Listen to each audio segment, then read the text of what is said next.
Welcome to the Northeast Divide podcast. I'm your host, John Lane, and I'm joined, as I always am, by Anth as we talk about the two largest football clubs in the Northeast, Newcastle United and Sunderland.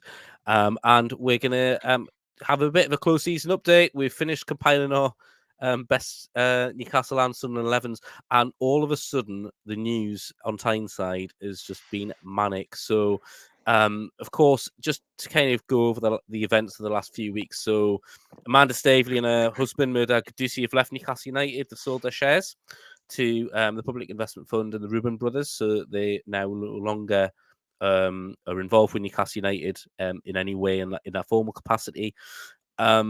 Two advocates for Howe in the boardroom, I think it's fair to say, and in the ownership group.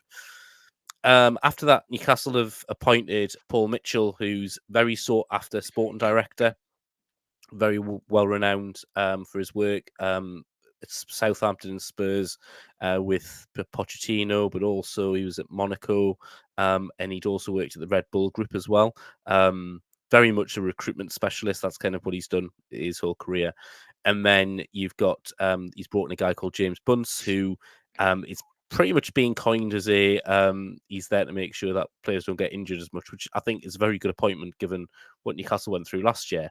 Now, you have all the context of that. Meanwhile, Gareth Southgate resigns as England manager, and then the press speculation starts about would Howe be interested in the England job? Would he want to leave? All that kind of thing. So yeah, and then Eddie Howe's interviewed on Friday, and he's asked about the England job, and what he says is he's happy at Newcastle, and all the time that things work the way that they have done, he'll be happy. But there's been a lot of change this summer. And we'll need to see how it lands. So, Anth, you're obviously, a someone supporting guy, so probably read that and think it's quite funny. But what was your kind of what was your feeling on that when you saw kind of Howe's comments and maybe how some of the media took to that approach and where it went? Do you know what I thought? I thought the room mill, not because of his comments, because I thought his comments were very well thought out, and I do believe he really wants to stay at Newcastle United and drive us forward. But as you say, Staveley's left, etc. Is it going to change behind the scenes? Will his power on the pitch as such, managing the players, off the pitch even, sorry, managing the players on the pitch, will he obviously he can do that because obviously he's manager, coach, whatever, but does he have a say so behind the scenes at present? I think he might do. I think he's invested in the club, and I think everyone's invested in him. But I thought the rumor mill, as soon as it was announced, I thought the rumor mill is going to go into overdrive, and he's going to be top of the list. An English manager, a very rare breed, a top English manager, a young and hungry English manager, articulate, intelligent, a modern day coach with a great reputation. And I thought he's top of that list. He's going to be top of the list. Potentially, but okay. So I'm looking at this in a couple of different ways. So I don't think necessarily this is about Howe in England. I think it's more about Howe in Newcastle. I think there's that element of it. When Staveley left, as most of you will know, I do podcast for True Faith as well, and we're in a WhatsApp group there, and I think it's fair to say that about half of us, if not slightly more, aren't convinced that Howe's going to last the season because of Staveley and Gadusi leaving. Not because we don't think he can do a good job, but because he's lost two big advocates, and if things don't go pretty well from a success point of view, are PIF going to push the button and say, well, no, we're going to make a change?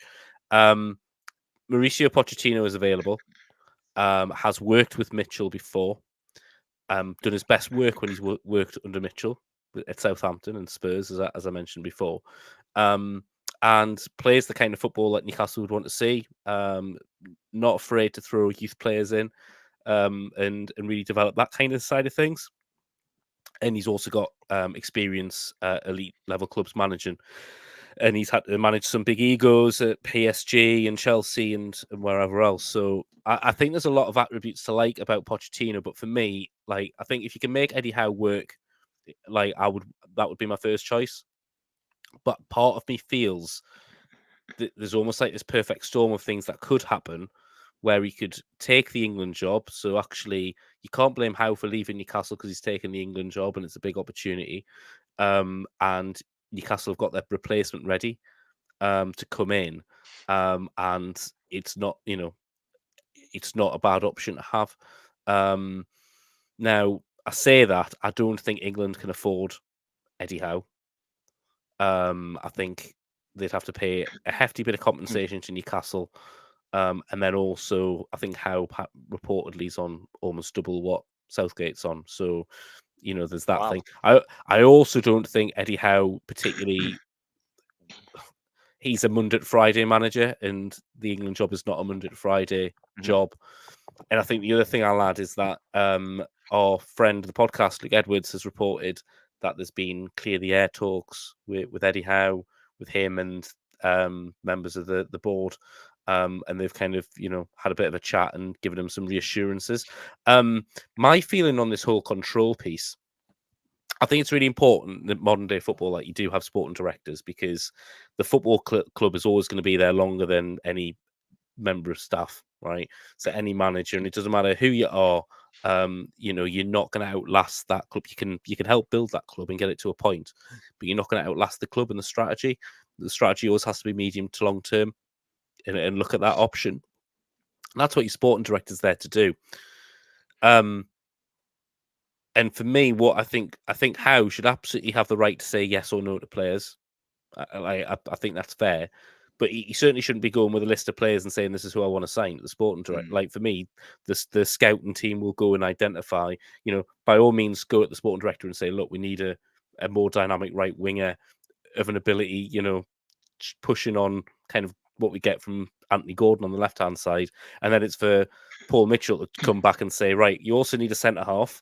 So your option can either be this right winger and this centre half on the budget we've had, or this right winger and this centre half on the budget we've got. And I think they're the kind of conversations I would expect to have, and I think that's a fair expectation. And I'd be very surprised if that's not kind of how it probably works across the country. Well, it's interesting as well that you mentioned Pochettino's name, because he's up there as well, isn't he? With regards to being in there for the England manager as such. But it's one of them, isn't it? It could happen. It might happen. It might not happen. It's just pure speculation at the moment. But it's interesting to see that they're obviously talking to a lot of former footballers and pundits about it, and I think most of them have basically said that they would like Eddie Howe as England manager.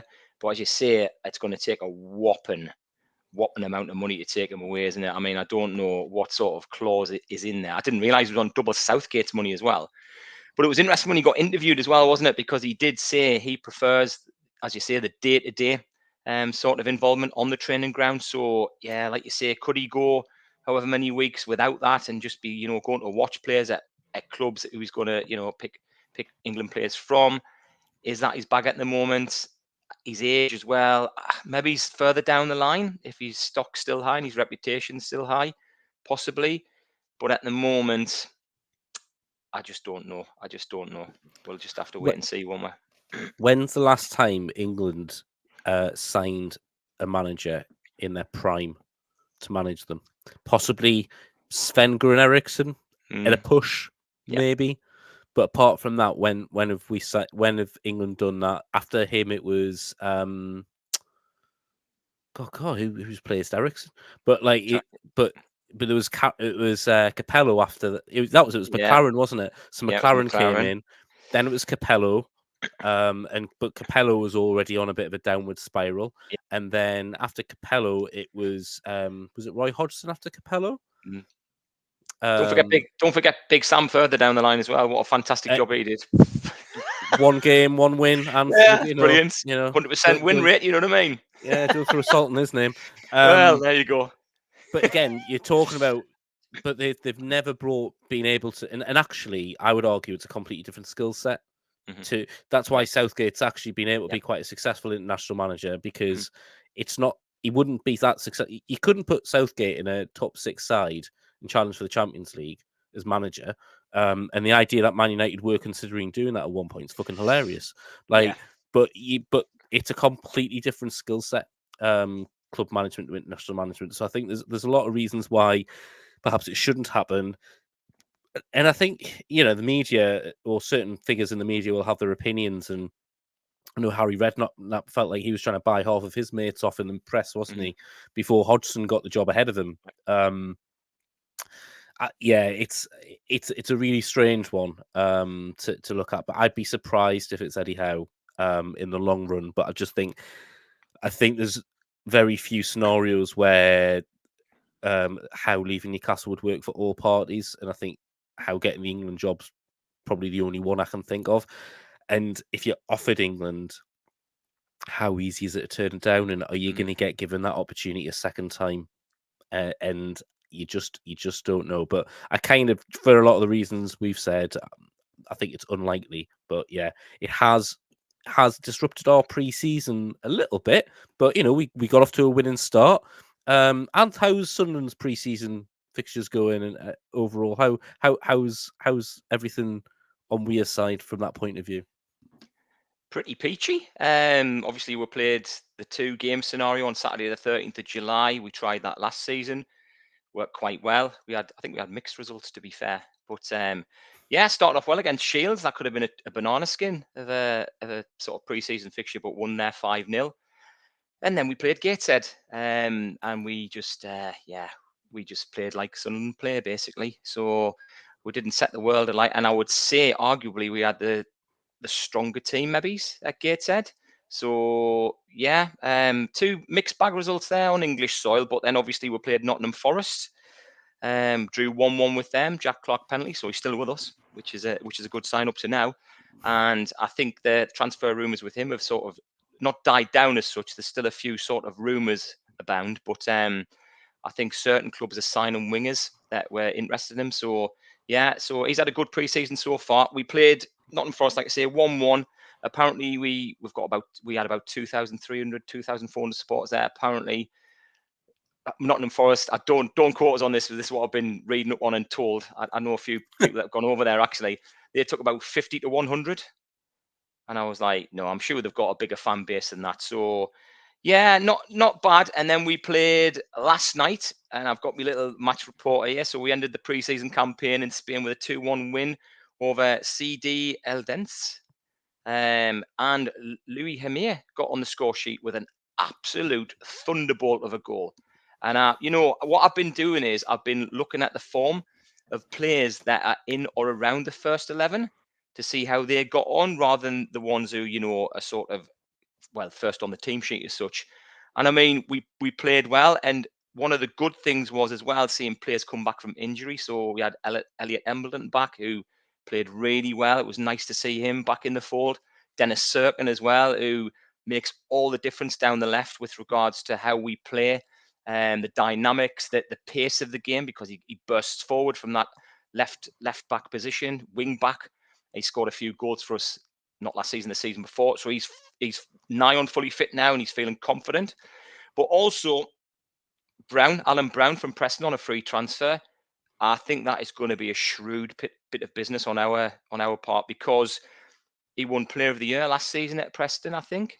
And I mean, Preston signed him from Cork City as a teenager, and they got promotion from League One to Championship, where that was 2014-15. He's been in the Championship ever since, so he's got good experience. He's a good age as well. He's been capped 35 times by the Republic of Ireland, and he's a ready-made replacement for Corey Evans. So he's got a 3-year contract, and he scored 4 goals last season as well. I mean, he's not going to be bursting forward and banging them in left, right, and centre, but steady away. We need that in the middle of the park. Now, I just think as well, pre-season, it's been interesting to hear with regards to formations. We've used 4-4-2, we've used this, we've used that. But obviously, our new manager has got them working hard, and I mean hard. Apparently, he's been on the touchline quicker. He wants the ball forward faster. He wants a high press. It's going to be difficult because the Championship's unrelenting. Will it work? I don't know. We'll have to wait and see. But I like what I see so far, and I like what he's saying off the pitch as well.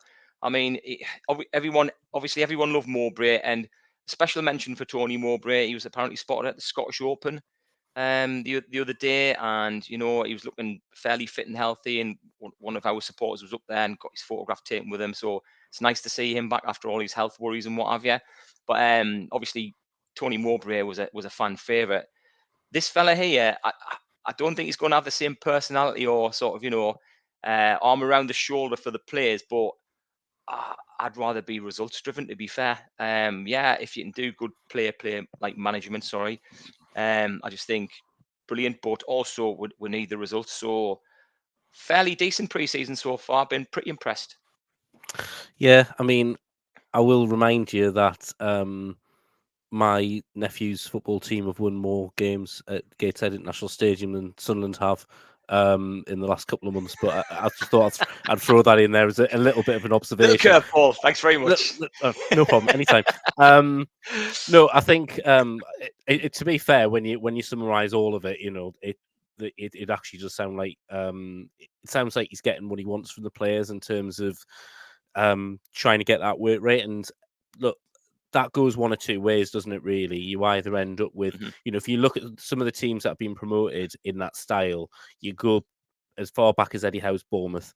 You could talk about Mark Bielsa's Leeds side as well. There's a lot of sides that have gone that way. Burnley under Company as well last season, or the season before, whenever it was. So there's sides that have approached it that way and it's worked. And we've talked about this before. If Sunderland are going to get promoted, they're going to have to be smarter than everyone else. Now, I think you made a really good point about 46 games in a season.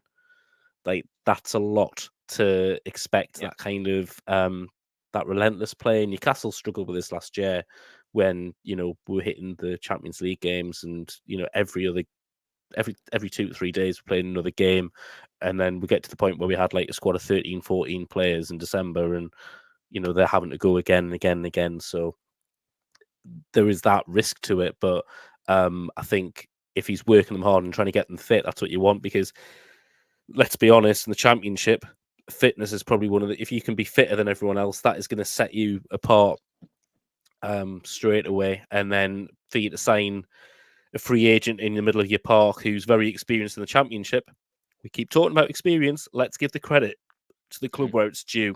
You don't always have to buy experience. You can be smart, you can smell it out and say, that's experience we could take, and that would add something. So it seems sensible. I think generally is what I would say. I think that's good. Now, I'm going to talk a little bit about Newcastle's transfer activity, and then I'll let you kind of come back and talk to us about what Sunderland have done. So, Newcastle have had some interesting activity, and I think we've talked about some of this already. So, of course, we sold Yankuba Minte to Brighton. We sold Elliot Anderson to Nottingham Forest. We also, when we sold Anderson to Forest, we bought the goalkeeper, Vlachodimos, from them. Now, officially, if you look at, I can't remember where it came from, but it was very highly reported that Newcastle has sold Elliot Anderson for £35 million, right? Which sounds like great business.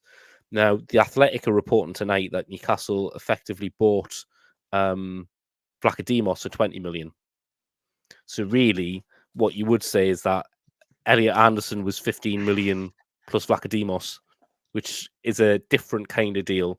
Yeah. And there's also been reports about Vlachodimos that he's currently working to be Nick Pope's backup. That's essentially kind of, and he's almost like on trial. And I'm thinking that if you spend 20 million quid on a goalkeeper, like that seems a bit mad. You also got John Ruddy there as well, experienced John Ruddy, who I'm assuming was coming in to be the choice keeper. So he's come in, and then we signed Lloyd Kelly on a free from Bournemouth, and I think that's probably the one that looks. That's the player that's kind of improved your squad. When if you lose Paul Dummett, Lloyd Kelly comes in. That looks good on paper. What I would say though is that Lloyd Kelly is currently injured. Apparently, was injured when we signed him. So hopefully, when he's fit, he's going to contribute, and we'll go from there. We still haven't signed that right winger. We still haven't signed that right centre half that we're talking about. And there's still lots of talk about players that might go, the likes of Trippier, Wilson, Almiron. Dubravka. I mean, these names still aren't leaving the speculation list. And you wonder, did that need to happen first? Or is this just, a slower market because of the Euros and the Copa America? Do you know what, John? With regards to what you said earlier, don't worry about the positions that you've yet to fill as such, or to have a bit of squad depth, because we still need a striker desperately, man. A centre forward, a proven centre forward. But I'll get onto that in a second. I'm amazed by that transfer fee of £20 million. I'm gobsmacked by that, considering obviously what you previously said in one of the podcasts about them not having a lot of plaudits or pats on the back from the Nottingham Forest supporters. They weren't very complimentary or sad to see him go. There were no tears shed as such. So understudy to Pope, yeah, strength and depth again, but that's a hell of a lot of money. And as you say, when you put it like that with regards to, the young lad going the other way, that's what, 15 million then, isn't it? Which is a bit of a snip, really, I think. But there you go. Yeah. It's an interesting one, right? And It I think is. the other thing, just to kind of, and this is the bit that kind of throws everything, right, is PSR, right? And this is what PSR has done, right? I know we talk about it a lot on this show because I'm a bit of a numbers geek and what have Yeah. you, and we've had Kieran Maguire on the show before, and we Yeah. like to plug the fact he's been on, and that Yeah. we have nice friends. But the way that it works is basically it's all about you booking the profit, right? So it's the value of the player at the time that you sell him against kind of what you get in for him is what your profit is. Now because Forest has spent 35 million on Anderson, as the books say, Newcastle booked that 35 million profit. When we go and buy Vlachodimos on a 5-year deal, the outgoing is amortized. So it doesn't matter, and it doesn't matter if in cash terms we've gone to Forest and said, here's 20 million quid. Yep. It still goes off the books and will amortize over the length of the contract. So actually, we've still booked a £31 million profit, despite the fact, like, really, it's it's going to be 15 million or whatever it is. Now, if you think the other way and think, well, hang on, Forest have spent 35 million quid on Elliot Anderson, 5-year contracts, so it's cost them 7 million, and then they've taken 20 million for Vlachodimos. Now, I don't know what Vlachodimos's book price is, or what have you, but even if it's kind of break even, you're looking at 13 million quid or something that they've then booked as additional funds in. So because of the way that it all works, so actually, Forest has spent more money, but actually they still come out, their books look stronger because they've taken money for a player the other way. And this is Very clever. where the problem with PSR comes in. And then the other one I want to highlight, which is a little bit unrelated, but there's a lot of speculation that I think Chelsea sold a hotel or something, or hotels and land, for like 70 odd million quid, which coincidentally happened to be the gap they had in their PSR book. It's a ridiculous loophole, and the reason it's more ridiculous is that if you spend money on training ground or on infrastructure, then that doesn't go against your PSR calculation. So you could build a £1 billion training complex if you really wanted to, and it wouldn't go against your PSR losses. But if you sold £1 billion worth of properties, that would come in as profit. Yeah. So what's to stop clubs building stuff on land which is worth a lot of money and then just selling it, and then that covers the cost of their football operation? Like, there's some loopholes which don't seem to make sense. Massive loopholes. Yeah. And that's so that for me, I think when the more I've thought about that over the summer, I'm like, hang on, how can you then, like, you can invest as much as you want on that, but then you can sell it back? It just, the mind absolutely boggles. So talk to us about your transfers, Anne. Sorry, we've digressed massively. Well, before I do that, we talked about squad depth earlier on, and I talked about, obviously, I talked about the pre-season games so far, and especially in Spain where the conditions were very humid, very hot. So that changed the first 11, make a lot of changes, in fact, and just some of the squad players of Sunderland who could save us money in the future, even though the rumour mill is that we're interested in a lot of free transfers still. But there you go. So just a mention for Joe Anderson, centre back. He's played really well. I mean, he was out on loan. I don't think he was anywhere near the first 11, to be fair, but I think he shone pre-season, so he could strengthen depth, which is what we need. 40 odd games. It's going to be a long, hard, tough season. Fitness levels, it doesn't matter how fit you are, you might get injured. Your fitness levels may dip, as we saw with Job towards the end of the season. Asking a young lad to play that many games, he did fantastic in my opinion. Other Sunderland supporters' opinions might differ, but that's my opinion. So Joe Anderson's played really well. Leo Held's played really well. He's played centre back, which is natural position. Apparently, he's been more vocal pre-season. He's been more confident. He stood out a bit more. Whereas at full back, he did okay, but then he sort of just, I don't know, his form dipped a little bit, and then people came back from injury. But he's played really well. Alan Brown's been superb. He had the captain's armband on as well, which is very telling for the new season. And I think he's a very, like I say, a shrewd signing.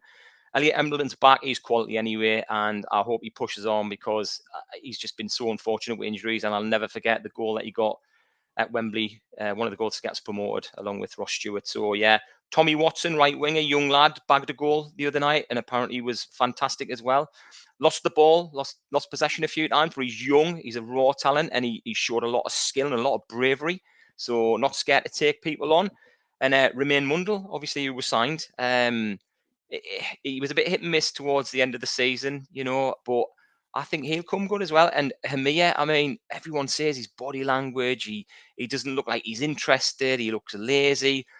I'm telling you now, if that wonder goal he scored the other night kicks them on, we've got to play, man. We've got to play. So, yeah, I think squad depth is going to be very important because some of the signings were being linked with, and they're just, again, unproven. So, transfer speculation, obviously outward bound. There's obviously still the rumours with regards to Job. Obviously, Palace have been sort of hanging around in the background and allegedly made a couple of offers. We've rebuffed them because I think Bellingham, by all accounts, wants to stay for at least one more season. So hopefully he will, because I think he'll come good this season. He'll have a more prominent role because Labrie has played him, and I think he wants to build the sort of high press around him. So we'll see what happens there. Yeah, but he's been obviously linked with Lazio now. They were originally linked with Mason Greenwood, who's gone to Marseille, hasn't he? The bad lad, although not proven. So yeah, but apparently, yeah, we're hoping Job stays. Obviously, the Clark rumours are still flying around, etc. But this young former West Ham striker, who they released, Devin Mabumba, yeah, he was apparently he was there or thereabouts to sign for us. He was sort of top of the list. Again, only 19-year-old. He's made 18 senior appearances West Ham, so not too bad in the Premier League. It's not to be sniffed at. But apparently now we were front runners to sign him, and Leon have coming out of the blue. So again, no disrespect to my football team, who I love dearly and will until the day I die. But Leon, a well-established French side. They're in the top half of the table. I don't know if they've Champions League football next season or whatever, but they're there or thereabouts. And will the lure be too strong for him? So we'll have to wait and see. But Sporting Director Christian Speakman said earlier this month that he could not guarantee that there would be no significant departures this summer, but he made it clear there was no need to sell any players. So there you go. That tells a story as well. Well, I mean, you say it tells a story. Like, he's basically told you fuck all there. Like, well, he has, hasn't he? He's been like, say, well, I can't say there will be any significant departures, but we don't need to sell. Yeah. What that means is we're prepared to sell players if you give us enough money to sell them. Yeah. That's basically what it is. What he's saying is, you're not going to come and get our players cheap. So, that's it. Which I like. It's interesting, isn't it? So yeah, I think that's the angle that he's gone down. What I would say though, Anth, is, and correct me if I'm wrong, because you're closer to it than I am, right? It feels like there's a bit of a feel-good factor back on Weir's side. It feels a more positive pre-season than you've had in a long time. Massively so. I've been watching some of the footage of our wonderful supporters over in Spain, man. They've had the time of their lives. Do you know what I mean? But it is all positive. I know when the players have come off the pitch and what have you. I think Bellingham was the last off the other night. There was a young kid who was very shy and wanted his autograph, and he went over to him, signed on autograph, photographs taken, probably this, that, and the other. The team look more relaxed. They look more relaxed. You know, I thought a new manager coming in, and his approach, by the sounds of it, from what I've heard and seen, is it's quite intense. But some players don't react well to that, as in players who are shirkers and don't want to work hard for the team. They normally go into the shell, or they'll murmurings off the pitch, or you know, they'll release a statement to whoever in the press and say, you know, well, but signs are good. Signs are really good, and we've stopped selling players on the cheap now. Like we spoke about before, haven't you? You mentioned it with regards to, you know, some players we've let go in the past and what have you, but we're sticking to our guns apparently with regards to our transfer fees. I mean, some of the fees being bandied around are pretty crazy, like, but I'm happy for them to be, because gone are the days where we had mercenary players come in on ridiculous transfer fees, on ridiculous wages, did nout on the pitch, and then just buggered off. So these players really want to play for our club, and it's lovely to see. It is really lovely to see. And just to kind of come back on that, and talking about a new manager coming in, setting really high standards, and the players reacting really well to that. That's something that Newcastle definitely experienced 21-22 when Eddie Howe came in. Howe said he came in, and the first thing he thought is, how on earth are these players where, like, he was expecting that, basically, I think he was expecting to come across a bunch of arseholes. That's what he was expecting when he went in the dressing room, and he didn't see that. He went in, they'd been, playing under Bruce, so they were training, once every 3 weeks, for a couple of hours or whatever it was, whatever his training regime was. But they'd been underworked, and he just changed that philosophy really quickly. Like, and I remember the clips. And I remember being excited about seeing these clips on the training ground. It was like a 5-minute video of how doing different drills. And there's one where you can see a couple of players and like you can tell like they're leaning like on a post Yeah. because they're knackered. Like you can see how shattered they are. But you can see that they're probably bought into it. And I remember after the first game, we drew 3-3 at home to Brentford. First game, Howe had COVID, so wasn't at the stadium, but it was his first like game in charge under his regime. And every player at full time was like on the ground or absolutely knackered, and they gave absolutely everything. But that was the day where you were like, I was like, well, if we play like this for the rest of the season, we'll stay up.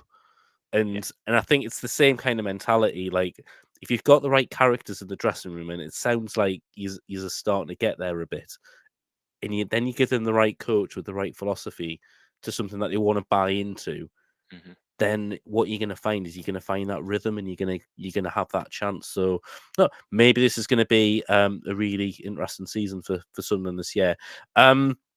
We'll talk about. We're going to finish on merchandise because me and Anth both love a bit of merchandise. Newcastle, I don't know if you've seen the training top that had been leaked a few weeks ago, but the players were pictured at Adidas headquarters wearing a magpie feathers training top. So it's got white background, but then black with blue trim feathers on it. So that looks like it's getting released this week. I think there's been endless kind of reports that Newcastle's away shirt, which is the maroon and blue hoops, harping back to 95, 96, is going to be released this week. Still no video, still no kind of pictures, but every man and his dog seems to know that apparently that's happening this week. And it also looks like Anth that Hummel have knocked it out of the park with your latest away number as well. I tell you what, man. Seriously, it's a thing of beauty. I mean, obviously, just reminiscing. I mean, I know we got beaten in the cup final, but that away strip to me was one of my favourites. It's an absolute beauty. But yeah, I mean, the away jersey's been released. It's beautiful. It is. I mean, obviously the home kit got released, didn't it? And it's got the chevrons, the Hummel chevrons, and it's inspired by the away one's inspired by the 91, 94 away shirt. Yes. Anyway, so obviously Sunderland fans bought 8 weeks of the 24-25 home shirt stock within 1 day. Hummel CEO David Burke revealed. And then obviously we've revealed a new away kit. And I mean, it's just fantastic. The details again, it's got Howe in the back of the inside sort of the collar. It's got the current They crest. spelt it wrong though, didn't they, on the shirt? Not spell it wrong. No, it's yeah. Well, I hope not. I hope it's not spelled the way you're saying it anyway, or spell it, because that would be a right PR disaster, wouldn't it? But No, it's lovely, honestly. But then they've got the crest stroke badge, sort of, it's not really a badge, is it? On the back as well. But then it's back to our shipbuilding heritage with that. My favourite badge, obviously, the Northeast changed, industry's changed, but I'll always remember it. And I think it's nice to pay homage to that and respect that. And it's just fantastic. And also with regards to the home top, I mean, I only went online today to have a look if they were back in stock. They're not. There's only the goalkeeper's kit. But got an email about 5:13 today from Sunderland AFC to say that a re-release of the home shirt is going to be released tomorrow. So all good, because the demand for it is just obscene. I think it's exceeded all expectations, and I think even Hummel were taken aback by it. So I hope Anth's employers aren't watching this, because if he's late for work tomorrow, I think we know that he may have taken a short trip to Yeah, a certain stadium definitely, metro station to definitely. see if he can have a look at and pick up his red and white kit. No, I think Hummel seem to have done a really good job, and I think what Oh, both it's Newcastle and fantastic. Sunderland have tapped into this. They've gone with a previously loved supplier. Um, Newcastle, the main reason they've gone there is absolutely the money, but you've got to lean on that Mm, heritage a bit. mhm. And Newcastle's third kit's going to do that as well. The reported design is very similar to one that we had in the away shirt that we had in like the late 90s, early 90s, predominantly white with a bit of Green. green trim. I've seen Yeah, it. Yeah. yeah, but they've it's got some of the new Adidas trim in there, but it's Mhm. very much. It's not like the previous two third kits that Newcastle have had. One was white with green trim, which looked very much like the Saudi Arabian national shirt, Mm. and the other one was green, which was clearly a tribute to the Saudi Arabian national team. And I think the difference with this one is, yes, it probably is another reason that they've gone for this design is because it's white with some green in, which is similar to the Saudi Arabian shirt, but it's definitely based on that shirt from 25 years ago that Adidas Mhm. produced. Like that's what it's based on, and it's a smart design for me, and it's a smart remake of it. They've also used the old 80s badge as well with the NUF, and then the C underneath with the little magpie in there as well. So some really smart looking designs. And yeah, the maroon and blue hoops, I think it's always a special one for me. I just think it's a really smart shirt, and I can't believe it took almost 25 years for someone to remake it when Puma did it. So Puma did that 2017, 18, or was it 18-19? Would have been 18-19 they did that. So I mean, we're still talking. That was 5 or 6 years ago from now. But it took them 20 odd years from when it had been done originally. So it does amaze me in some ways that there was such a popular design that wasn't done. But both clubs have managed to tap into that quite well, or the manufacturers have anyway. And as I say, you've got one that's commemorating an FA Cup defeat. But I think the home shirt, you're right. Some of the design, the ships and the stripes, and Oh, it's beautiful, man. yeah, they've done a fantastic job, It's and impressive. ultimately, they're there to make the designs that are going to sell, and I'm sure they will sell a Oh, shitload of kit. Um, but we are done there. In terms of selling shitloads of stuff, I need to remind you that we are sponsored by Mama Lane Crafts, and they will offer a 10% discount if you mention the Northeast Divide podcast on your very first order. They're also running a competition which expires this Saturday to win a cup if you design it. So please check them out. I will put the link to their page below. So please make sure you use that. If you've liked the podcast, press the like button. Say you've liked it. Tell a friend. Hope you listen and rate. And if you've got any feedback, leave us some comments. And also you can follow us at Northeast Divide on Instagram and X. But Anne, thank you very much for joining me this evening. This has been the Northeast Divide podcast. Thank you and goodbye.